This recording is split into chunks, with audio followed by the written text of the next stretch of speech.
Hey, Coach, I know you said obviously Kevin won't be available tomorrow. I'm just wondering, when he's out, what kind of role does he play? I mean, is he with the guys encouraging? I mean, does he have a specific?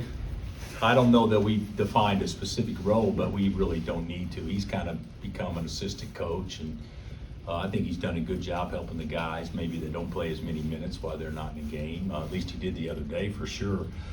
I had to tell him to be quiet during one timeout. So, but no, he's kept a good attitude and been stayed positive and all those things. And I know second to last home game, has it gone by fast this season for you? Has it been what you expected, or do you ever look in terms of like, wow, we're already here? Yeah, I think I could say that now. But you know, the older you get, Shay, the faster things go by.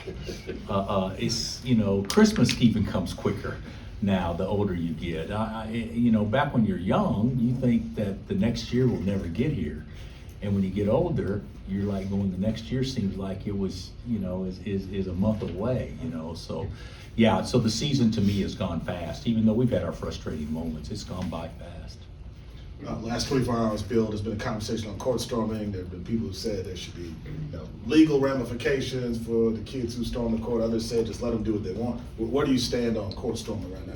Well, I certainly don't think it ever should be let them do as they want. I think, and we've probably been stormed on about as much as anybody. I would think, at least there was a period of time, like every road loss we had on a home court, it seemed like it was a court storming. We've actually gotten better at it because of the way you can prep your team in certain ways, and a lot of the safety measures up until recently, I think, has been with the visiting team educating their own players how to handle it. And I mean, like calling a timeout with 15 seconds left and it's a 10-point game just to get guys out of the game or whatever, or tell them, okay, don't go out there, by stand next to the sideline. You know, those things happen, but even with that, that should not be the responsibility of the visiting team to educate their guys. I don't like it. I wish they would legal, outlaw, but I would think the leagues could certainly put stiff enough penalties down on places that do, that would certainly deter those things from ever happening, at least in my standpoint. And the one that everyone's talking about as of recently, that was one of the quickest ones I've ever seen. I mean, that happened so fast, and if you don't have the proper security in a situation like that, it would be hard to imagine that fans do not come in contact with visiting players, which could lead obviously to injuries or maybe legal things down the road. So I would hope they could just totally do away with them. We haven't stormed a court here. I don't know if we ever have in you know, my time, but even before that. And I'm not saying that in any way, shape, or form that that's the way it has to be or we're the standard. But I do believe it's gotten way out of control. And then one other quick question: how have you been able to help KJ, you know, through this difficult season, and what has that been like? I think it's been, from my standpoint, it hasn't been as difficult to keep him up, because he is the most remarkable young man, and I think if anything, he probably keeps us up. You know, they say, you know, that a lot of times, you know, that players can learn so much from coaches. Well, in this situation, I think we've all learned from him. How you take an adverse, tragic type situation and handle it with grace and still yet uplift others. So I think he deserves the vast majority of the credit. I think his family does as well.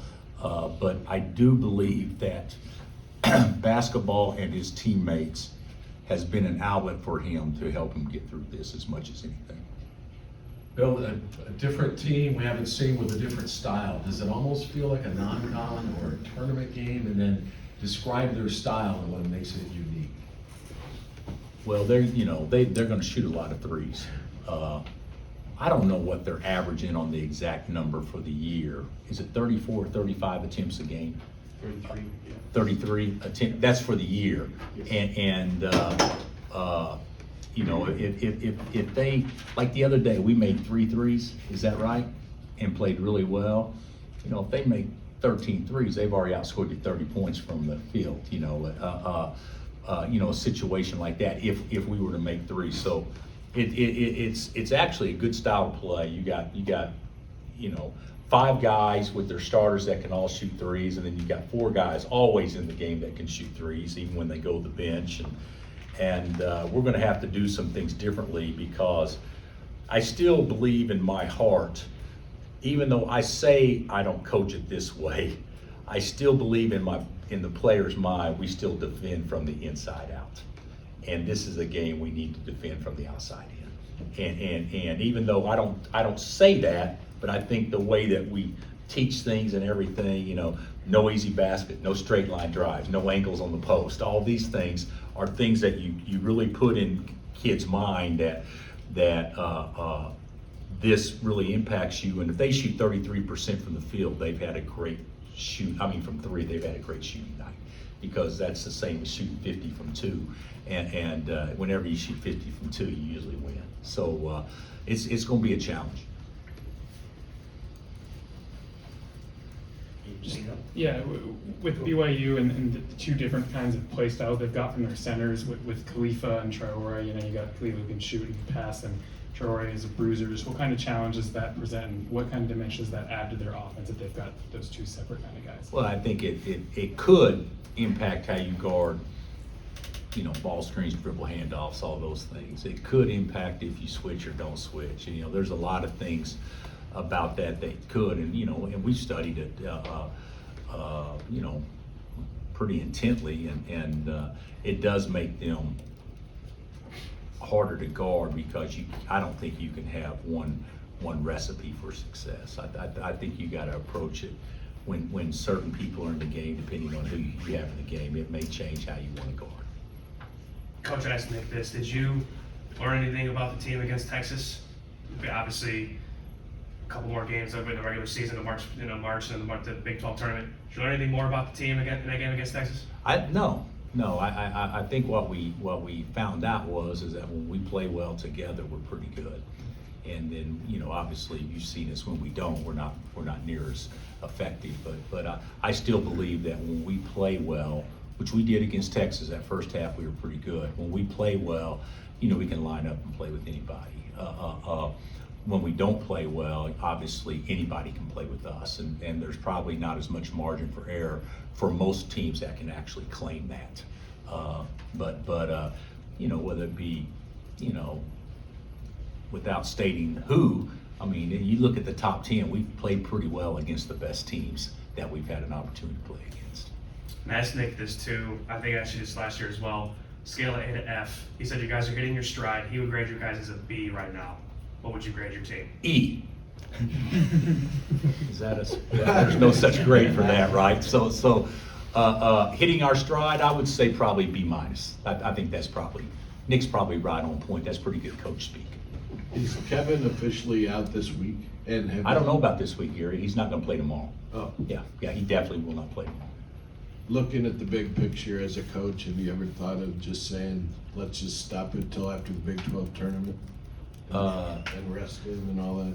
Well, I think you could look at, well, we are looking at the big picture. That's exactly what we're looking at.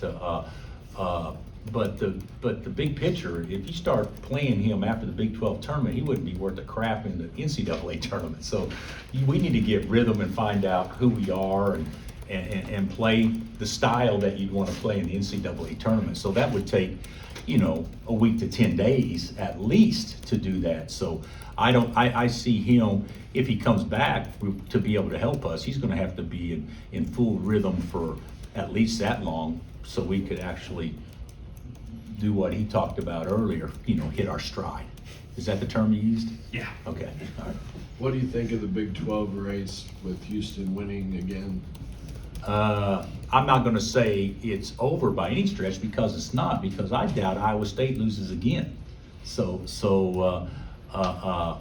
I would like to say we could be in there, but for us to even be mathematically capable of being in there, we'd have to go undefeated and they'd have to go 2-2. So it's come down Not saying that can't happen, but the likelihood of that happening are not very great. So I'm sure that the two teams that need to be talked about are Iowa State and Houston. They've had the best years in our league so far. Anything else? Thanks, Coach. Thanks, Coach.